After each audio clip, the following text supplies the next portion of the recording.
Okay, let's just get right into it. We need to talk about a problem that I'm willing to bet every single person listening has dealt with. The graveyard of unfinished projects. You know what I'm talking about. The books you're halfway through, the gym membership collecting dust, the online course you bought and never even logged into. Why is it so easy to start something but feels almost impossible to actually finish it? Oh yeah, you know this feeling. It's the first of the year, or maybe just a Monday morning, and you are buzzing with energy. You've got your goals all mapped out, you can feel the ambition, and you tell yourself, okay, this is it. This time is different. But then, life happens. And when you actually stop and look back, that gap between what you planned to do and what you really got done, well, it could be a little tough to look at, right? Hey, yeah, that feeling right there, we all know it. It's that kind of shared, awkward silence. But what if I told you the reason we fail has nothing to do with what we think it is? What if we've been blaming the wrong culprit this whole time? See, most of us think the problem is just a lack of motivation or maybe willpower, but that's just the symptom you can see on the surface. The real reason is this hidden pattern, this predictable cycle that pretty much all of us fall into without even noticing. And today, we are going to drag it out into the light. Because that's exactly what we do here. We go behind the obvious. We're not interested in the simple answers. We want to find the deep patterns that explain why we do the things we do. If you're into that, make sure you hit subscribe. Okay, so every great, ambitious, unfinished project starts in the exact same place with this incredible, intoxicating burst of excitement. So what's happening here is actually biological. When you start something new, you buy the running shoes, you register the domain name, you make the plan, your brain gives you a nice little hit of dopamine. That's the chemical of possibility. It feels so good that your brain literally mistakes the feeling of starting for the feeling of making real progress. You're basically getting high on the potential. But that high, that easy-breezy feeling of progress, it never lasts. It's always, and I mean always, followed by the exact same next step. And this is it. We call it the drop. This is that moment where the fantasy of your new project just smacks right into the hard reality of the actual work. The fun brainstorming part is over, and now it's just about showing up.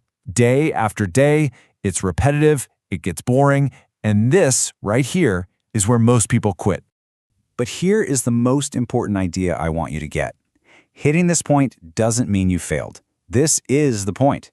The drop isn't the sign that you're on the wrong track. It's the front door to any real achievement. It's the first real test. So if the drop is totally normal, why do so many of us just give up when we get there? Well, it's because we fall for a really common, really sneaky trap. And boom, there it is. That's the huge misunderstanding that trips everyone up. We think we need to feel motivated. We need to feel passionate to get the work done. But motivation is just an emotion. It comes and goes. It's totally unreliable. Relying on it to finish anything meaningful is like trying to build a house on quicksand. Just understanding this trap is a huge leap forward, but to actually get past it, you have to replace it with a better way of thinking. We break down these kinds of powerful mindset shifts every week, so if you want to keep building up your mental toolkit, make sure you're subscribed. So, if motivation isn't the answer, what is? It's a word we've all heard a million times, but I think we usually think about it the wrong way. The answer is discipline. And this, right here, spells out the difference perfectly.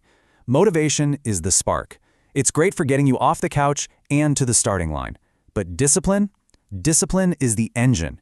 It's the system you build that keeps you going long after that initial spark is gone.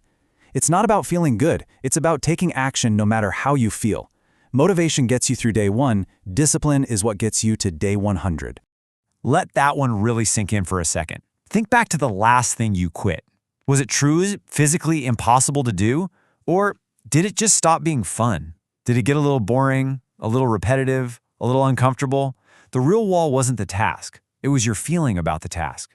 So what this all boils down to is a simple but powerful shift in your mindset. First, you've got to stop chasing that initial dopamine buzz. Second, go into every project expecting the drop. Know it's coming. Resistance and boredom aren't signs you're failing. They're just part of the map. And third, when you feel that discomfort, when everything in you wants to quit, that's your cue. That's the moment to lean in and keep going. That's when discipline kicks on.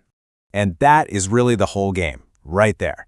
You'll almost never feel ready or motivated to do the hard stuff. Finishing is an act of rebellion against your own temporary feelings. It's about keeping the promise you made to your future self, even when your present self would rather just scroll on the phone.